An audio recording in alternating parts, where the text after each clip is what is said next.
Hello, everyone, and welcome to Police Off the Cuff, Real Crime Stories. I'm your host, Bill Cannon, a retired 27-year sergeant for the NYPD.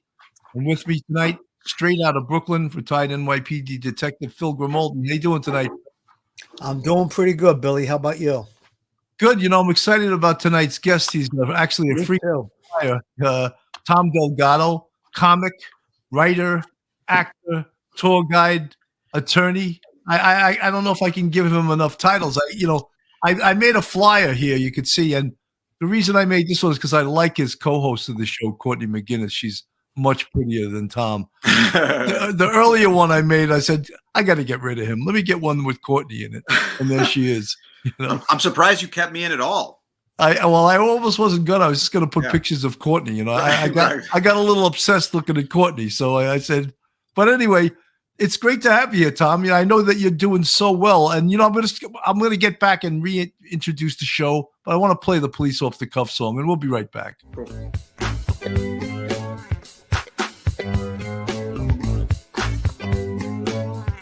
It's a show with two retired detectives that were in the thick of New York crime, fast and hectic. They got some stories and some jokes, even an interview with the most popular folks. Off the cuff, off the cuff. One episode just ain't enough. Get a little laughter and an interview too. It's maybe the best thing you can do.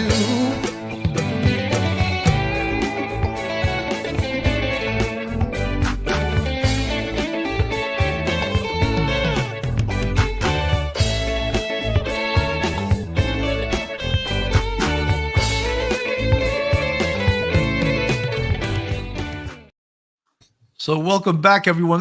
Tom, that's our song. One of my friends actually played all the music and wrote that song and everything for us. But we may be retiring that song soon and moving to a more hard-hitting trailer that you guys are gonna move to Bill playing some Paul Simon on his guitar. Yeah, no, I don't think so. I think we want a harder hit. I actually, with Phil, I was going to play Cella Luna. Cella Luna means about it. I don't know, man. You should try that. That sounds pretty amazing to me. We're going to come out of the 70s and 80s. And maybe I can do a little. I don't know. That make you an offer you can't refuse. That's right. Exactly. That's right. So, Tom, I noticed, though, I can't help but notice you're doing amazing with your podcast. I mean, I jealously look at your numbers, and I say jealously, I think you have 53,000 subscribers. What are you doing right? I don't know. I mean, I don't know. I guess I've been trying to like experiment a good amount lately with different types of topics and stuff like that. You saw that I did some of the dark side stuff in New York. Yeah, in fact, I'm going to play some of that later. I think that's great. Sure. That's great. I did some of the dark side stuff, which is a little more true crime, a little more like the hauntings and like, stuff like that. People tend to like that. I've done, I don't know. I guess I just constantly like experimenting, trying different things, and some of it hits and some of it doesn't. I don't know. Now, has New York City opened back up for tour guides? Are you going out with groups yet? I don't do that anymore. I luckily don't have to do that anymore, which is nice. You sound like the guy in Goodfellas that doesn't shine shoes anymore. Yeah, exactly. I don't do that anymore. Yeah. That was Bill trying to tell me to go get my Shine box. That's right. That's right. No, I don't use my Shine box anymore. I just do the YouTube, and what ends up happening is people contact me through the YouTube. And they'll ask me to take them out on like a private thing, and I'll do that. But those I'll do a little less frequent. That sounds a little scary. You don't know who you're taking out there. You could That's true. You could have an axe murderer that wants you to take him down to the meatpacking district. Yeah, you're right. I guess that's something that I'm gonna have to be a little more careful with as it grows a little bit. But for now, it's okay. I think it's interesting you say that.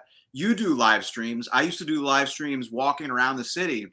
And I kind of had to stop because people know where you are and they'll come up to you and like interrupt and like, it's really annoying, and it keeps me on edge when I'm out there. So I'm like, screw this. I'm not going to. No kidding. That was actually happening to you? People well, think about it. As you get bigger too, like the more subscribers and stuff you have, the more, I guess, fame or whatever you want to call it you have. People are going to want to seek you out. They'll be like, oh, look, he's live. Oh, I know where that is. Let's go down there and mess with them or talk to him or whatever, you know? They better not do it to me because it's in my house and I got 2 9s and 2 38s. There you go. Maybe I should have carried around 2 9s and 2 38s. That would make for some good then your content. pants would fall down if you had 4 guns in your waistband. That's true. But it would make for great content. That'd get a lot of views, I think. That's true, man. Did you like put it out there before you went live? No. So that's another going live. That's the crazy thing, Phil. Like if you went on YouTube right now and let's say you subscribed to me, you'd see that I was live. So you could click on my thing. And if you saw that I was in your neighborhood or like a mile away, you'd be like, oh, I want to go meet him or hang out or say something or whatever. And you could just show up. Yeah. It's actually a decent sized problem that people have had as their channels have grown. That could be comcompromising. I'm sure. Big time. It'll be distracting, and they want to talk to you. And it might. If you're lucky, they just want to talk to you. You know, if they don't want to just mess with you. And also, think about this: like people who have bigger followings, they get people with lesser followings who want the exposure. So they're trying to pick up your like we're trying to do. Like we invited you on the show to steal some of your subscribers, but it never seems to work. I think your subscribers are loyal to you. They're like, the hell these 2 guys. we like Tom. No. I mean, it's not like that. It's more they actually have a word for it. I noticed they call it sniping. They call it stream sniping. Stream sniping. Yeah, so people will show up and like, let's say, someone has like a goofy channel where they play pranks on people. They'll show up to someone who's walking around the city doing something, whatever, and they'll go play a prank on them live on their stream to pick up the eyeballs that are watching that other person, you know? Wow. Folks, this is Police Off the Cuff Real Crime Stories. And tonight our guest, who's been actually on the show 3 or 4 times going back like 3 years, and I was on his show once, Tom Delgado, who is a comic, an actor, a writer, and he actually has a law degree. And that he just keeps in his back pocket in case Jacoby and Myers comes along and needs to hire him for the weekend. But he's a really accomplished guy, a funny guy. And he has a comedy show every Wednesday night on 3rd Avenue and Avenue B at a place called Poco's. And that is also getting inundated with fans that watch his podcast. I think you're going to need a bigger place. Third and B. You've done that show. I do have a law degree, as you like to point out. If you want, Phil and I will stand out front and sign autographs as the Police Off the Cuff guys sniping to your show. Yeah, sure. The law degree is my version of my 2 9s and my 2 38s, I guess. He uses this instead of this. Exactly. But if you ask Tom anything about any political question, he goes, no. He reminds me of Jordan Peterson. He's like, that's not true. I've done a lot of research on that, and he knows everything. He'll refute everything you say, but he's done research, so it's hard for you to argue because he knows. He has information at his fingertips. I'm a huge nerd for stuff, but Bill, like I'm just a curious guy. When me and Bill did the video. Bill took me around like the barrio. You took me out El Barrio and did all that. He showed me around everything. Precinct Spanish Harlem. He showed me everything, Phil. And I was like a sponge, man. I couldn't get enough of it. He's pointing out where all this stuff happened. I don't know. I guess that's just my thing. I just love to like read and love to, I guess, learn new stuff. I just Tom, it's funny, and I'm sure Phil does this too. When I drive around the city, even if with my kids, they'll see, oh, you see that corner over there? In such and such a year, this guy shot this guy there, and I chased him down the street. I mean, you see all these locations, and it brings back all these police memories to you. Phil, that happens to you too, right? Absolutely. I mean, I was on like the first couple of dates with my wife, and she didn't live far from where I made one of the best collars of my career. I mean, these guys were serial killers. They actually killed a cop, and it was a few blocks from her house. And coincidentally, by strange coincidence, she worked for an attorney. And when I brought up the story, turned out that her attorney the guy that she worked for represented one of the perpetrators. And it was just a crazy coincidence. But yeah, I stopped for a light. I said, I happened to make a great collar here one time. And yeah, it happens all the time. There's a lot of different things. And I'll see something on the news sometimes in the precincts that I worked. And I'm like, oh, yeah, I remember that corner. I locked up a guy with a gun or whatever, you know. I was going to a definitely. wedding one day, and my wife and I were all dressed up, and I see a guy running down the street, just did a robbery, and I ran out and made the collar. No way. Are you Yeah. kidding me? I had my little 38 on me. I mean, I gave the collar away, but I made the arrest. Oh, Very that's good, amazing. Very That's good. amazing. That's You know, amazing. I want to play a little bit of Tom's great mob hits in New York City. This is a little for our fans and his fans. Hopefully, some of his fans are here. This is some of what Tom Delgado does. Tom Delgado, the funny comedic tour guide. This is where, on October 25th, 1957, at the barber shop that used to be here, that Albert Anastasia was murdered while receiving a shave and a haircut. Hold on. Can we point out that I didn't wear this shirt on purpose? First of all, I was just going to say, did you film Oh, that? you got the same shirt on. Oh, my I God. love that you picked this clip and made me look like I only own one shirt. It's just the starving artist. It's really pathetic. It shows the true character. Exactly. Bill's like, oh, let's play this video and show how poor Tom is. It's perfect. He used to be the former head of a group called Murder Inc. Murder Incorporated. That was a real thing.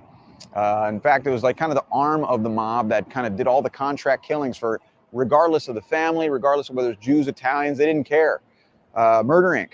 Here at Murder Inc., we value diversity because we love to kill. Murder Inc. You know, anyways, they were the contract killing arm of the mob. They did whatever they had, thousands of it's killings. a Starbucks now. Go figure. Murder Inc. And he was the head of this group. It was operating from the late 20s to the early 40s. So anyways, in 1957, he comes here for a shave and a haircut, right? With his friend, his godson, Vinny Squillante. He's sitting in a chair with towels over his face, and two gunmen walk into the main entrance of the hotel and go into the barber shop through the inside. They go up to the barber. The guy's got towels on his face. They got the barber to move off to the side, and they just unload on him while he's lying in his chair. They say he lunged at the mirror, thinking that that was actually the actual killers. He ends up falling on the ground and dying right there. Kind of insane. And they believe Joey Gallo was actually responsible for the murders. I mentioned him at the top of this video. He actually died in a shooting at Umberto's Clam House. That was actually the one that was featured in The Irishman. But they say he was credited. He said he called himself and his associates the Barbershop Quintet after that because he was kind of trying to take credit for the killing. But it was a really big deal and it happened right here, 1957.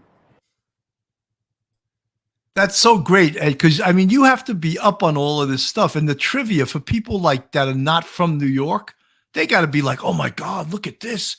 That's a Starbucks now, but so-and-so was hit there. And it's like just real New York. But also, too, people who are from New York. Like you guys know it because you guys are police officers and have so much history with it. But people who've lived here their whole lives walk by those places and they're like, oh, I didn't know that happened there. Like, how would they know? Unless they've read the books or have the experience like you guys do, how would they know, you know? So I get a lot of messages from people who are from New York saying like, thank you so much. I've lived here for 40 years, 50 years. I never knew blank or I never knew blank. It's kind of cool. It's like most New Yorkers have never been to the Statue of Liberty and have never been to the top of the Empire State Building. Right. We just don't do those things. Have you really? I've done both like 18 times each. I was very small. I was a small child when I went to the top of the Statue of Liberty, but I've been up on the Empire State Building a couple of times.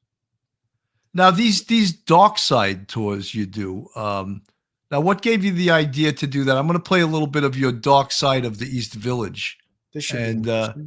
Yeah, I did in the East Village one. I did the case of Daniel Rakowitz. You guys know Daniel Rakowitz? Oh, that was the guy who ate the person, right? Yeah, he made a soup from his girlfriend's. Well, you know something, in this first picture, you look a little like him. So I don't want to. Anyways, the president, his name was Vinny Girolamo. He pushed his girlfriend off the roof. This is the Hells Angels. She died. The old Hells Angels, they're not there anymore, but the old Hells Angels. He was stabbed on East 3rd Street. His motto, which was actually on a plaque here up until recently, was "When in doubt, knock 'em out." It's a pretty good motto. Not really well thought out, but he got stabbed for it. So things like that happen. People get into fights here all the time. In fact, in 2016, there was a Mercedes-Benz driving through at about 1:20 a.m. A bunch of 20-year-old dudes, a bunch of bros, moved a cone that they had put out here to keep their bikes, parking spaces. No one's too tough to save a parking space in New York. But anyways, one of these guys moves a cone, guy comes out, they start fighting and everything. A bunch of dudes pour out of the Mercedes. They start a big brawl. And the main guy, his name's David, the bro, got shot. He got shot right here in the front over a parking spot in front of the Hells Angels. He's taken to the hospital. He survived. So all these kind of crazy things happen right here. And in fact, right nearby in East Village, there was a bombing in 1970 at the Electric Circus, which was Andy Warhol's nightclub at the time. And they said that it might have been the Hells Angels then. So lots of stuff happened around the neighborhood credited to the Hells Angels who were here in this building. There was, I think like 16 apartments in the building that they used as kind of crash pads, and where I'm sure they, drank Fanta and played charades and stuff like that. But it was all right here in this building up until 2019.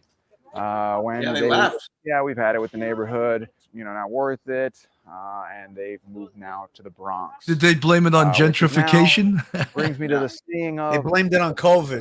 Of the neighborhood now, which is when in doubt, price them out. So they fell victim. Well. Yeah, I did the East Village. I covered the Rakowitz, which I thought was so interesting. But yeah, I did a little bunch of those dark side videos, and those did pretty well. You were asked like how certain things get more hits than others. It's not necessarily the stuff that I'm always most interested in that gets the most views, but you do them and you get a kind of nice little overview. I think the stuff's interesting. I think it's really. I think I found the Rakowitz thing. It's on here. Let me just Rakowitz see if I can. Decapitating them and eating soup made out of their body. Yeah, I'm sure people have done worse to keep a well-located apartment. So the guy gets arrested, is not guilty of murder because of way of insanity, and goes into a asylum and all that. But the story continues to haunt the East Village to today. Daniel Rakowitz, the cannibal of the East Village here at 709th Street. But it's cool because these stories, sometimes people know about the stories, but they don't know where they actually took place. So the whole idea is to show, like, to put like a location to it, Yeah. What year is that, Tom? That was 80. It's late 80s. I forget the exact year, but I want to say it's not ringing a bell in my memory. I guess I remember it. Yeah, it was a famous story. In fact, just another footnote is that the attorney for the Hells Angels was Ron Kuby. That's right, Kuby. Who was what's his name? William Kunstler's partner. Yeah, well, and I think that was his mentor was was William Kunstler. And so many people said I would love to just go to the cemetery where William Kunstler is buried so I can piss on his grave. You know how many cops have said that? And I'm sure they feel the same way about Ron Kuby. You're right. But Ron Kuby, actually, he was on, I did one of these shows with Ed Mullins, and they had Ron Kuby on. He was actually a nice guy, but he's represented some really despicable people, that was kind of his thing, I think. Yeah. Yeah, he was a radical leftist, so to speak. So he, I don't know today where he would stand, but in yesteryear, a lot of conservatives, he was that radical leftist, and he had the right mentor. They were, Kunstler represented a lot of the BLA and stuff like that during the 70s when they were killing cops and stuff. So they were real radicals. But I met him a couple of times, and you're right, he does have somewhat of a decent personality. You could hold a conversation. He's a personable guy. He just really believes the shit that he represents these people. He really believes it. I mean, he has a gun permit. He's no one's fool. He's no one's fool, but he's also very smart. I found him to be quite intelligent. I had some conversation with him years ago on a cop homicide when Ralph Doles was killed. I was out looking for a guy, and he put me on notice that I wasn't to hold a guy in or anything like that. Threatened me with civil rights lawsuit and stuff like that. But then I met him face to face, and we had like a half an hour conversation, 20 minutes, half hour or so. And he definitely is an intelligent guy. But it's what you said, Billy. He's a capitalist, but he has very, very liberal beliefs. That's what I believe about him. Didn't he also represent that attorney that represented the blind sheik? Remember that attorney with the beard? She's a female that had a beard. Lynn Stewart. That's right. She had like she had long little hairs from her chin hanging out. She was a real. I got to say this. She was a real piece of shit because she was handing messages to the blind sheep, terrorists, these yeah. other radicals. So she's a piece of shit. I'm glad that she was convicted. But And I don't- Kubi represented her too, so it was like, Yeah. Oh wow. you know, yeah, he represented she got out every of jail radical. on some type of a medical. She's The, got the cancer or judge, something the like judge fell for her shit. He should have let her die in prison. that. Yeah, She was dying of cancer, and he felt bad for her, and he had to let her out. But for what she did, she should have died in prison. She really should have, you know. yeah. They didn't have mercy on a lot of other people, and if you I can't think of anything worse than giving the enemy, passing the enemy messages. And then they're definitely the enemy of the United States. So yeah, she shouldn't have been released. But is she still alive, Bill? Do you know? Or is No, she's dead. She's dead. dead. All I'm right. pretty No, sure. no You need know, to talk Tom, about is this that. one of your fans, Alexis Souza Valentin? I don't know. I don't recognize the name. Because she says she loves Tom Delgado. I said, oh my God, we don't get that kind of love. So I figured that she must I was going to say this early when you said she that must people be come one up of and your kiss the fans, you show. know? I said, yeah, Bill will have that problem. The girls will want to come up and kiss him if we do a live thing. That's Billy's thing. With Tom Delgado, they're like the fans right out there. There's a lot of love there, and they I guess because they want to see him on the street doing these shows. There she is. She again. I love him. So it must be one of your 53.4 thousand subscribers. Yeah, maybe. Who knows? You know, Who knows? folks. This is Police Off the Cuff Real Crime Stories. If you're not subscribed to us, please go on our YouTube, subscribe to us, hit the subscribe button, ring that bell, give us a thumbs up, give us and subscribe to our Patreon. Now we're on food stamps because our Patreon's been going the other way, and we also we have a membership, a YouTube membership, where we have 5 different levels, and you see some of the folks in the chat with the green font. They're part of our YouTube family. You know, Tom, I'm really proud of what you've done with these tours. They're fascinating, and you're very personable. And look, being a comic, you're just a natural for doing this. It's not an easy thing to do. Well, can I just thank Ron Schindel, Inspector nice, Ron Schindel from the Port Authority, retired NYPD. Thank you so much for the 1999 super chat. Had to say that. I even interrupt Tom Delgado to do that. Thanks, Ron. Oh yeah, I forgot. You were saying like, Bill, this is one of the cool things, and I think what you guys are doing is great too. Is I think the fact that you have a background in comedy, both of you guys have a background in police work, obviously, and everything is. You already have a huge advantage. You guys are both personable guys. You guys are doing this. Like, there's so many people who just put stuff on YouTube. They have no idea what they're doing. But the one thing that a lot of people are, and why they're successful, is they're persistent. But if you have the skills that you guys have, and you guys are persistent, you can't lose. You just got to keep doing it. You know, Tom, when we interviewed Chaz Palminteri, and not to drop his name, but we actually did interview him. You did it already. Too late. I dropped him. He said to us, he goes, "Cops should all be actors. You're already actors. You have this background in acting and dealing with people and the emotions that you see and the emotions you have to express." He goes, "That's acting." And he's 100% right, but it's just tapping into that maybe hidden talent that you might have and, getting the necessary training. I took 3 years of acting classes, and I stopped going when COVID hit. And I don't know if I'll go back. Maybe I will. I really liked it. But it's a ton of work too. It's like if you go to class not prepared, you'll look like a fool. And the point is, why are you paying if you're not going to go there prepared? Yeah. Well, you can't focus on everything. You got to pick and choose stuff. So I think you're doing the right thing. I was going to steal your law degree. Yeah, please. I mean, you don't have to steal it. Just ask me. I'll hand it over. You let me have it. I'm not really using it.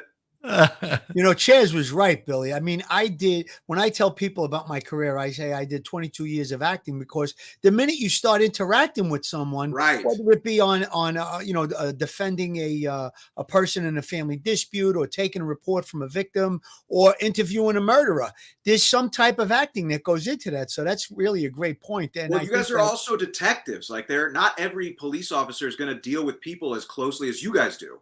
You guys are dealing with people constantly, and on top of that, you guys have dealt with the craziest stories and all that stuff possible. So just already, I think you got a treasure trove there, and I think that kind of stuff is, it's I don't know. I think when you have backgrounds and things like that, or you come from other backgrounds, I think the thing that discourages people on YouTube is that it takes time to build the thing. So when you don't get the results immediately, people get discouraged.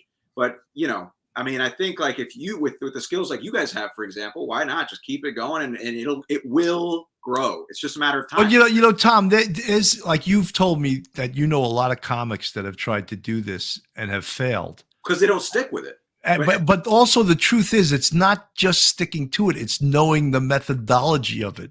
First of all, being good at it, having an entertaining, interesting show. But there is a methodology to YouTube. There and is, if you don't learn it, you're going to be like, you know. Yes, but the methodology has a lot to do with frequency and sticking through it, man. Just persevering, and also and experimenting, finding what works, and be willing to fall on your face and doing it over and over and over again. Like, really, that's it. And, well, you know, Tom, I almost quit when my oldest son dropped out of our Patreon, paying $7 a month. I was so pissed. I go, "You little fucker!" And I'm sorry, I usually don't use that word, but I said it to him. I go, "I paid $150,000 for your college education, and you withdrew $7 a month from my Patreon." He actually got embarrassed. I was like, "You got to be kidding me!" That's hilarious. That is hilarious. Probably said enough of this bill every month. Yeah, what is this $7 I got to pay for Dad every month to be on his Patreon? Well, guess what? Now I got to drink Costco water because of that $7 a month. Well, just take them out of the Patreon of your will. That's right. That's right. Oh, what are you kidding me? He's got a Jewish mother. Every time these guys need money, it's how many thousand do you need? You know, it's not even, hundreds, So I'm like to my wife, what are you doing? We already paid for their college. My guilt is gone, Yeah. I'm waiting for the days when I don't have to pay for 5 cell phones. That's all I'm looking for. 5 cell phones. Yeah, I have 3 daughters, and myself, my wife, and my 3 daughters, and you get that bill every month, and I don't even want to talk about the car payments and the insurance, but we'll save that for another rant. But well, Bill has a secret to lowering his phone payments, and it's 2 9s and 2 38s. Yeah, that's right. When they come collecting, just be like, I'll tell you one thing, man. Even with all this computer stuff, and I know you're pretty good technologically, Tom, and I'm not. I'm learning. I mean, you know how to do editing and all that other stuff. And my son, my youngest son, he's 27. My oldest son, 30. They're still my kids.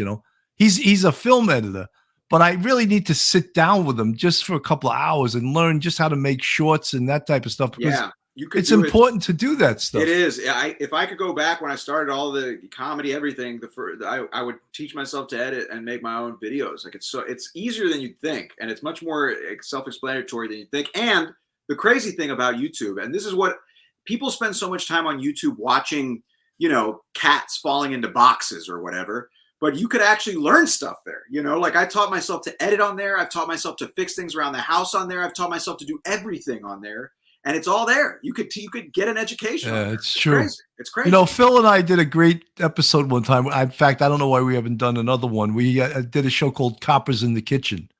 And Phil taught the audience how to make veal cutlet Parmesan heroes. Oh, that's great. And it was great. I thought it was great, but we only did one so far.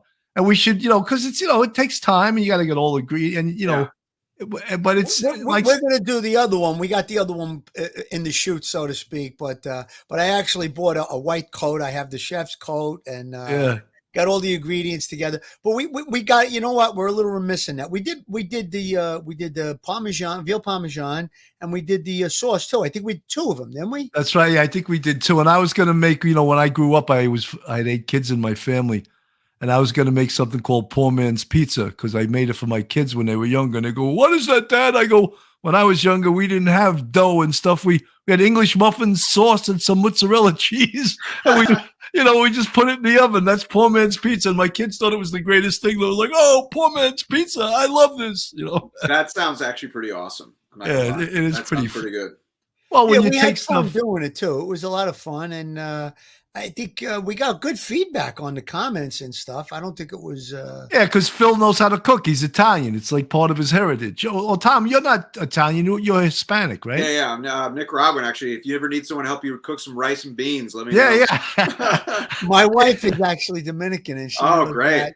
But she grew up in an Italian neighborhood, and her mother's a tremendous cook, and they really adapted. I mean, My mother-in-law could cook Chinese, Spanish, Italian, anything. And my wife has really become over the years. She borrowed a little bit of my mother-in-law's recipe, a little bit that I gave her from my mother. And we had a pot of sauce yesterday. Forget about it.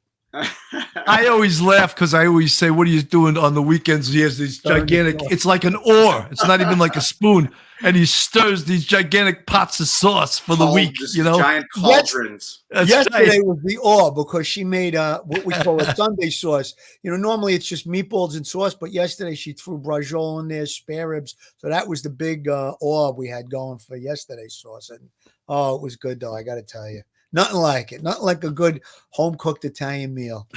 You know, man. Tom, he still talks about us going out into the city and doing a live shoot, us three. I think we could tape it though. I think the point he brought up earlier, it might be problematic if we go out there live, unless we do a quick one.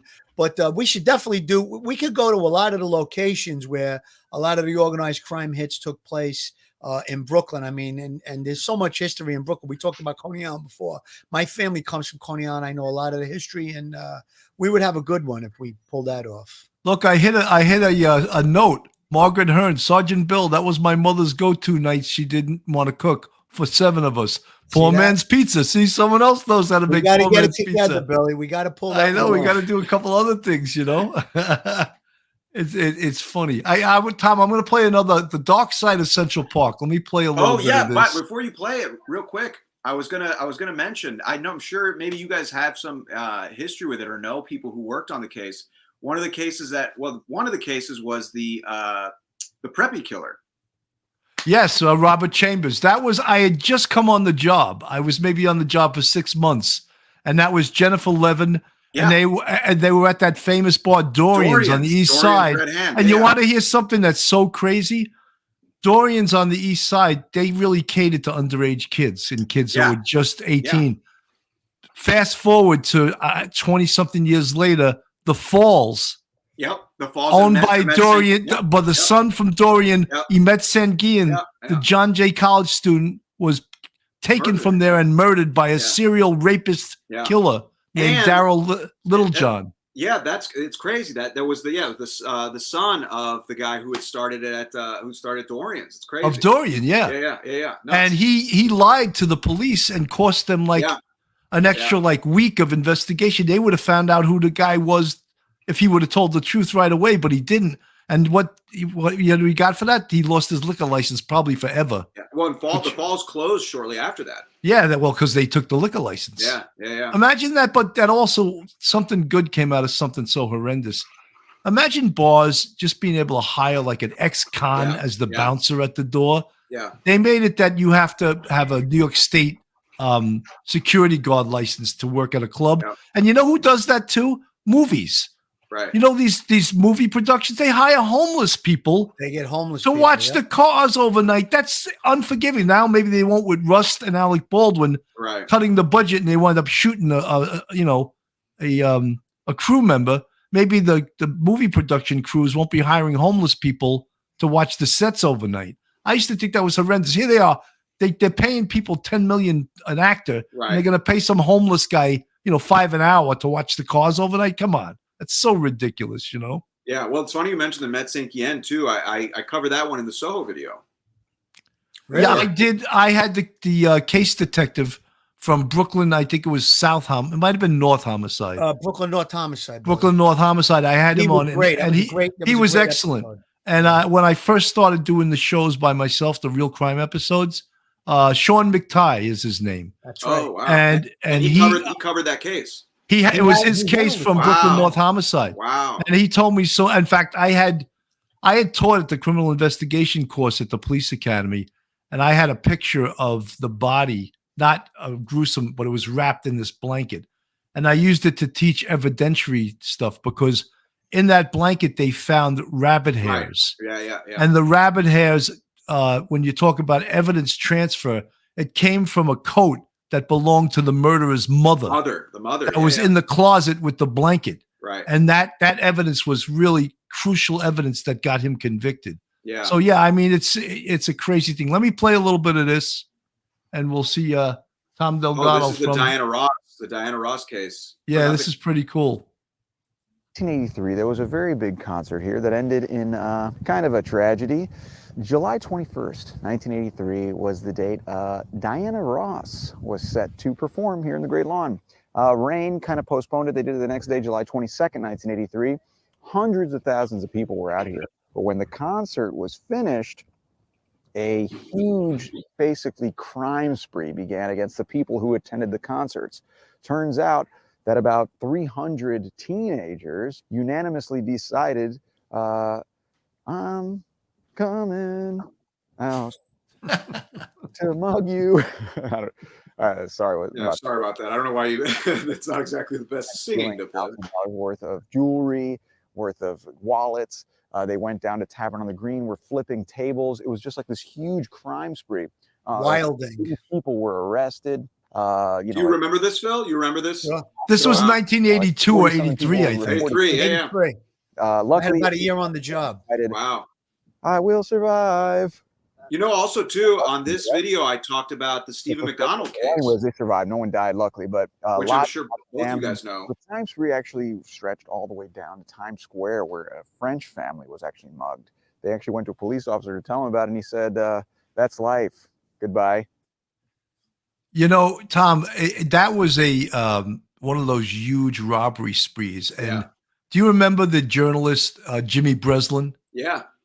He wrote a lot of books. He got famous with the Son of Sam case. Son of Sam was right. He or his son was sitting in, I think, Tavern on the Green, and he got the shit kicked out of him by all these robbers. And he was like a sickening liberal. Yeah. And when he wrote that, everyone was like, "Who cares? You deserve it," because like he sort of denied that was New York City back then, you know. Yeah. And so it was like John Donahue. Thank you so much for the $9.99 super chat. He says, "Liked your videos with Action Kid." Oh, is thanks, that John. So wow? Action Kid is an interesting. This is funny because I was telling you guys about how people go out live stream. So Action Kid is a friend of mine. His name's Ken, and he's from New York. He was born and raised. He grew up in Astoria actually, and he would go out and live stream videos. Just walk around and show you the city, whatever neighborhood, and people love it. It's great. It's really cool stuff, and people do it. Tons of people do it now, but he kind of started doing it before a lot of other people did. And he has an issue with that because he's got like 350,000 subscribers, but he'll go out and he'll film and people will come up to mess with him because they know they can see where he is. And it's gotten to the point, he got to the point where he's like, I don't even want to do this way anymore. He's just going to go back to doing recorded videos.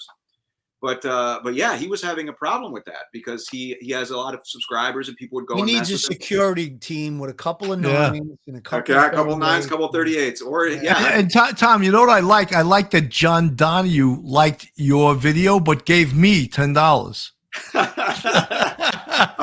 Actually, Bill, I think way to go, John. I don't know. He's gonna say, "Oh, Bill, could you pay that forward?" Because he liked my video, not yours. I don't know if he wrote it, but he might have meant for you to pass that along to me. Yeah. That's pretty funny. No, that's cool. That is cool. That's cool that he liked the Action Kid. That's actually so. When I first started making videos, I actually did a couple with Action Kid where I would walk around with him and just talk about stuff. And then I was like, oh, screw this. I'm just going to start doing them myself too, you know? And that's kind of how I started doing the videos that way.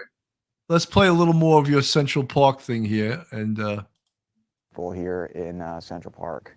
Kind of crazy. You know, it was the 80s, 1983. It is a truly great lawn.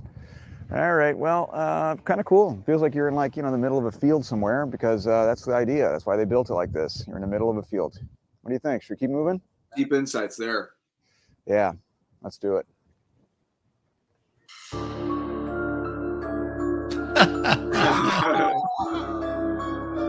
Kind of ridiculous. All right, so I'm here. Oh, this is the Stephen Mcdonald Mirror in the northeast corner of Central Park to tell you the story of, well, kind of a bittersweet story. The story of Stephen Mcdonald, a police officer who was shot here in 1986. So the story is he was a rookie cop, only a couple of years into the force. He was doing a routine patrol, and he comes across these three young kids trying to steal bikes. He stops one of them. He thinks he sees a gun in the ankle of this kid. And while he's inspecting that and looking into that, another one of the kids had turned, taken a gun out, and shot him 3 times. He said that he only remembers the smell and the look of the the fire of the actual smoke coming out of the gun. He was actually hit in the neck, wrist, and right above the eye. He was pretty close to dying. Was taken into the hospital, but was saved. Unfortunately, he was paralyzed from the neck down.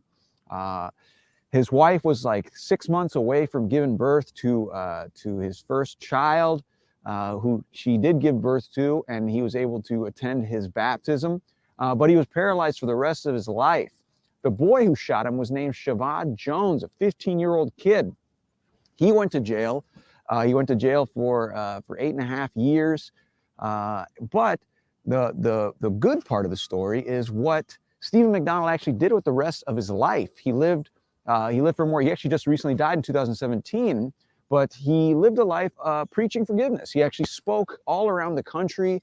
He stayed on board with the NYPD and actually served to motivate and educate the other officers, but he preached a life of forgiveness. He actually has said, when people would ask him about his anger, he said that it was difficult. There were some days where he was mad and others where he wasn't, but he said his desire to forgive was more of an attitude that he tried to cultivate and a lifestyle he tried to lead. He said he could understand why a child would want to, especially a child from Shavod Jones's background would see him as a bad guy and want to hurt him, etc. And he tried to empathize and sympathize. And he said that he harbored no ill will towards him. And in fact, a couple years after Shavod Jones went to jail, he actually called him to ask for forgiveness. Eventually, he was released from prison in 1995 and died in a motorcycle accident. But McDonald lived. He lived till 2017 and really, made a huge impact on the city. And this plaque was put here to kind of commemorate him. And it's pretty impressive. I mean, if you think about it, I mean, the guy was able to forgive another person who shot him and paralyzed him for his whole life. It's not an easy thing to do. I mean, I couldn't forgive my roommate for eating my arroz con pollo the other day, which he did. Still haven't forgotten. But, it's a pretty cool thing. And this plaque serves to remember this guy, Steve McDonald. In fact, the New York Rangers give out the Stephen McDonald Extra Effort Award every single year to the player who best kind of represents that going the extra mile attitude of the police officer. So yeah, I think for all of that stuff that I just said, Eric, do you think I have a chance at that award? I doubt it. I look, Stephen McDonald, you can't say enough great things about him. He just died a year or two ago. Yeah. But I used to be even, and this is me, I used to even be bothered that he forgave that piece of shit. That kid, he died. He was on like a stolen motorcycle and a car T-boned him. It was as if God. It was as if God said, popping wheelies and stuff. Let's take this kid out because he's not going to do anything good with his life. So let's. And he just got out of prison, and then he was only out for a few months. He was home for 7 or 8 months, something like that. Yeah. And I mean, look, maybe that's maybe for your own mental health, you want to forgive someone so you're not filled with the rage and the hatred. But I just look what he did to him, man. He was paralyzed, and his son now he got promoted to lieutenant recently. Yeah. So it's. I mean, I don't know. In fact, Tom, we just did a podcast, Ivy League Murders, and one of the women is Laura Rodriguez McDonald. She's her husband is his cousin. Whoa! Really? So wow. It's a small world of interconnected things, I will say, it's a horrible, horrible case, but I think what's really, really incredible about that story though is what he did with that. I mean, it's almost to me, it's almost like superhuman. It's all like you said, Bill, you would have a hard time forgiving him, but I think that's what makes that story to me, and one of the reasons why I wanted to highlight it so incredible, is that this guy actually was able to do that. It's like Tom, it's almost like saintly. It's like he became that's exactly saintly, my point. And I felt through him the hatred for this kid. Maybe I was the one that allowed myself to hate him, even though that horrible thing didn't happen to me. Exactly. But I couldn't forgive that kid for what he did. But that's I guess what's amazing about people like Steve McDonald is that in their ability to do that thing, it reminds you holy crap, if that guy can do that, If that guy can find a way to do it in that situation, then my situation where, I don't know, some guy cut me off in traffic or something. Right. You know what? You know what I think may have happened with Mcdonald. Now he's presented with a situation which, God forbid, it should happen to anyone. But he's paralyzed. He can't move. What is he? He's not going to die. He's going to. He's going to. Continue on. He had a wife. He had a family, and maybe he just asked himself, "What can I do with my life to make it?" An impact on the human race. And, God kept me here for a reason, because he was definitely a religious guy. God kept me here for a reason. So what is my path? What am I going to do to, leave some type of a mark on the human race? And maybe that's just what came to him. And I agree with you, Bill. I don't know if I could ever forgive somebody for hurting myself or someone in my family. I could probably get past it. But I don't know if I could, reach out and shake hands with somebody that did something horrible to me and my family, or even talk to them and say, I forgive you. But again, when you're presented with that situation, maybe that was the solace that he found to make himself, find some kind of peace. Because, think about it. Yeah, I met him not long before he passed away, maybe like 2 years before, over at Fox Studios. I was doing something with my relative's restaurant, and it was right around Christmas time. And, from 1986 when he got shot to, it was like maybe 2017, something like that. This guy spent a long time in a wheelchair, and he seemed to have, like a happy personality. He didn't seem, depressed or anything like that. Yeah, So, which is pretty amazing. it is. Phil, It's there was truly- a case they actually did on the perfect murder. And when I was in the 2-4, I was an anti-crime, and myself and my team, we boomed the door open of this apartment, and 2 girls had just been murdered. One was drowned in the bathtub with a phone cord around her neck, and one had just been suffocated. Anyway, long story short, the 2 guys that did it got arrested. The mother of the one girl, Nikki Silas, and I don't know her mother's name, she forgave the guy that killed her daughter, and she actually to this day visits him in prison. And I just can't. I don't understand that level of forgiveness. I just don't. And God, I'm a worse person than her, but I just cannot. That guy killed your daughter. And, and she, the perfect murder, they did that case. It was the 2 dancers from Harlem. Yeah. And I remember that was like when we kicked the door open, because the water from the tub was going, it was overflowing in the tub and going to the apartment below. And then when we saw both these girls dead, we were like, oh my God, and they were just killed like maybe 15 minutes to a half hour before this. Were you in that episode, Bill? Did you narrate, or? I think I may have been in it in some way. I'm not sure. I was in 6 episodes. I can't even remember how many, but okay. That was the Oscar performance I was nominated for. I'm in some company here. I mean, Bill's a retired sergeant. He's a musician. He's a comic. He's an actor. You're an attorney. You're a tour guide. You're a comedian. I'm just a Guido from Brooklyn and a detective. And the reason I know that is not long ago, I accidentally cut a guy off and he said, Guido Dick. And I said, yeah, you got it right, buddy. I'm a Guido. I'm a detective. Nice. And I made his day. I gave him a thumbs up, and he gave me a finger back too. But right, not the thumb. No. That's my new thing. Years ago, I'd get into road rage, but now I go, yeah, how you doing? I wave to him, but. Well, what's funny? What's funny, Phil, is that I think that's the best way to really piss someone off. If they're really pissed off at you and you're just like, have a nice day. They walk away from that fuming even more, Yeah, I had a guy I forgot what happened. He had some pickup truck, and I went around him, and he pulled up to me next light, and he started going, and he rolled down the window, and I went, hey, have a nice day, buddy. I gave him a thumbs up, and he got so enraged. He didn't know what to do. Yeah. I think he was with somebody else, his wife or whatever. And I just pulled away, and he made a turn off. Like he didn't.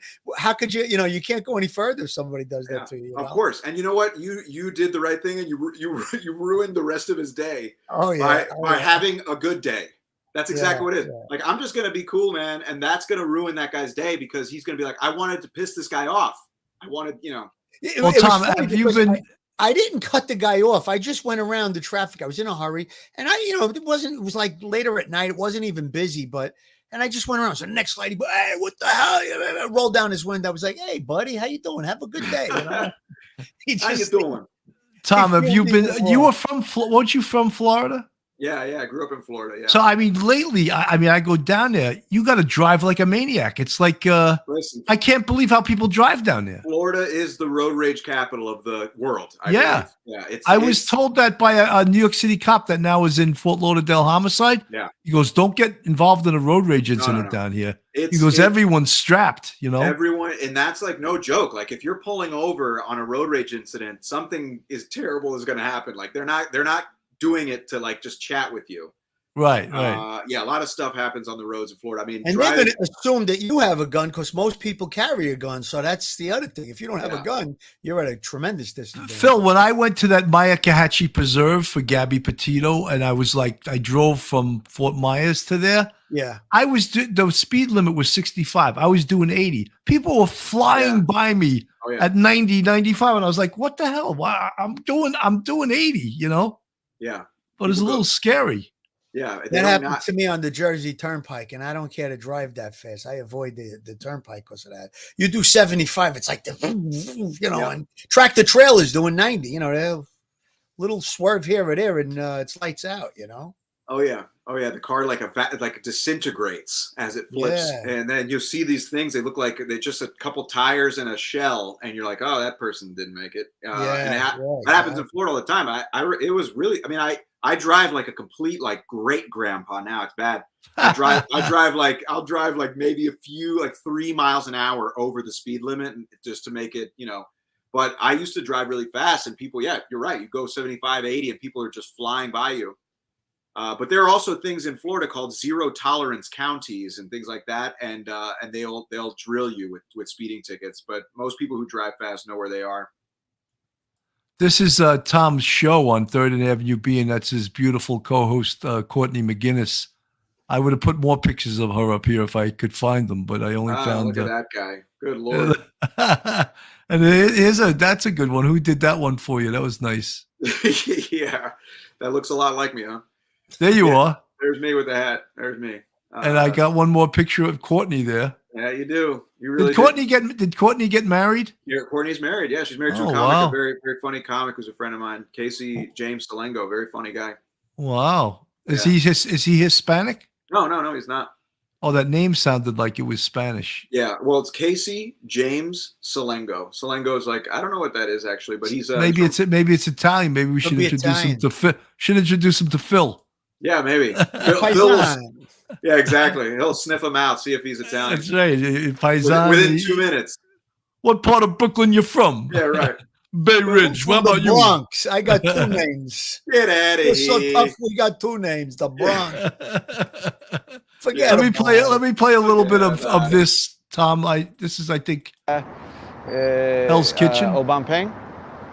Anyways, they were leaving the restaurant, and in fact, this is where he met a very, very unfortunate fate. This is a crazy story. Other character in this story. Her name is Arlene Francis. She lived in this building in what is called the Ritz Tower. Still here, very fancy, very fancy. She lived here with her husband, Martin Gable, right? So she was out of town. She was actually at an upstate New York house that was near Connecticut where she was doing summer stock acting. She was actually famous for movies like 1, 2, 3 and Murder at the Rue Morgue. All those big hits. She was also a regular on What's My Line, a game show there. Her husband was had some small parts in movies with people like Humphrey Bogart, Frank Sinatra. Anyways, she lived in this building. She was out of town. Her maid was cleaning, and the window was propped open by 2 dumbbells, unfortunately. And she was cleaning the screen behind those dumbbells and accidentally knocked them over. One fell into the apartment. The other one from the 8th floor fell all the way down and landed right on top of Alvin Rodecker's head, killing him. In fact, he was walking down the sidewalk with his wife, leaving the restaurant, Le Pavillon, and he had just said to her, "Wow, that was expensive, but worth it. We are really celebrating." Boink. Wow. Oh, crazy. Yikes. That's some bad luck right there. His wife sues. She gets $175,000 from Arlene Francis, who wasn't there, and she gets $10,000 from the building for $185,000 total. Pretty terrible, pretty tragic.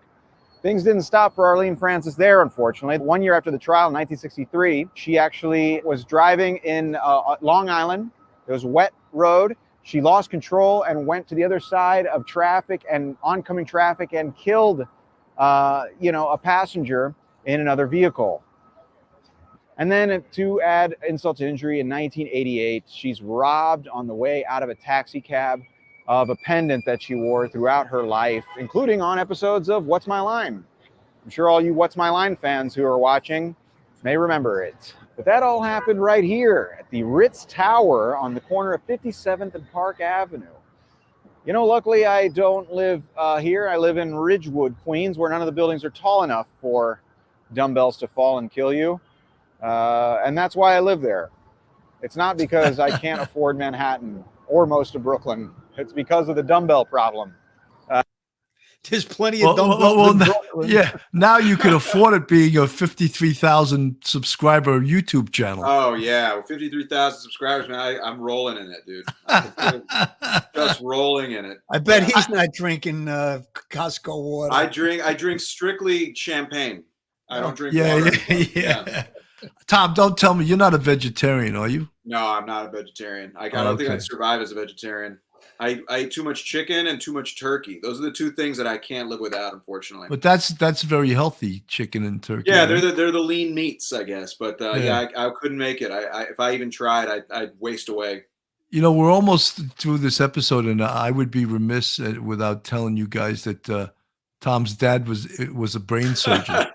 And I've never met. This is funny, Phil. I've never met anyone who likes that fact about me as much as Phil. Every time, there's a joke in there, no matter Yeah, how many times you bring it up, I always have to tell the same joke. every time he tells the same joke. Every time I see him, if he drove by me in the street, he would yell it out the car window. You thought it was a brain surgery. Yeah, exactly. Hey, that guy's there. Yeah, it's really, really funny. But yes, you're right. My dad was a brain surgeon.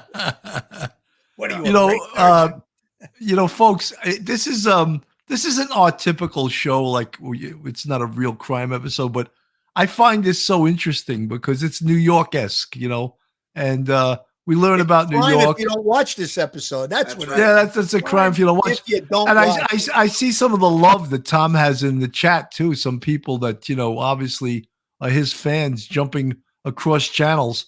Patty L, laugh out loud. I don't know what the joke was, but you're laughing out loud. Milwaukee civilian. Well, he's ours. Arroz con pollo, rice and beans. Right.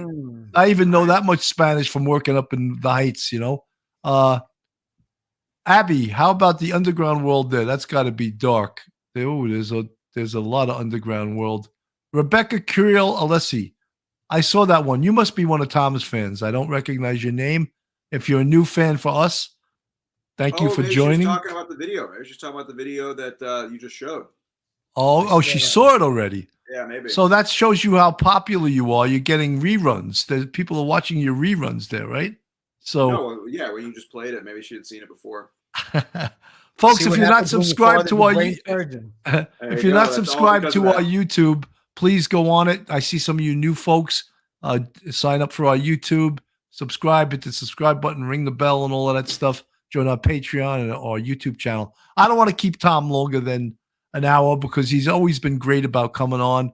I ask him to come on. He just says, when can I come on? I love your show, No, it's great, man. I love hanging out with you guys. It's super fun. And I mean, and I appreciate you guys having me on. It's funny because I kind of feel bad a little bit because, all right, so I've read a bunch of books about New York, but you guys are talking about like all these things that you guys actually did and lived as, NYPD detectives. I've seen, a fraction, a fingernail of what you guys have seen, but so I kind of feel bad, but I'm glad that we get along and like we can actually talk about some cool stuff and actually, I guess I know a different side of it than you. But guys you have that yearning for knowledge. You always want to read and learn and then share that knowledge with the masses. With the common folk. That's right. No, it's great. So, folks, Phil, I want Tom to be out of here before we hit 60 minutes. I wouldn't worry about it though. I mean, if you guys go a couple minutes over. Nah, you know what it is? We don't like to go longer than an hour because you know, people lose their attention span and everything. Yeah. So let me do my last words. Yeah, final words. Final words. Okay. So great to have you on again, Tom. I'm looking forward. We got to do something together. We got to collaborate. We have a lot in common. We're doing some other stuff with other podcasters. This Wednesday, we're going to be on at 7 p.m. on Jimmy Calandria's A Bath Avenue Story.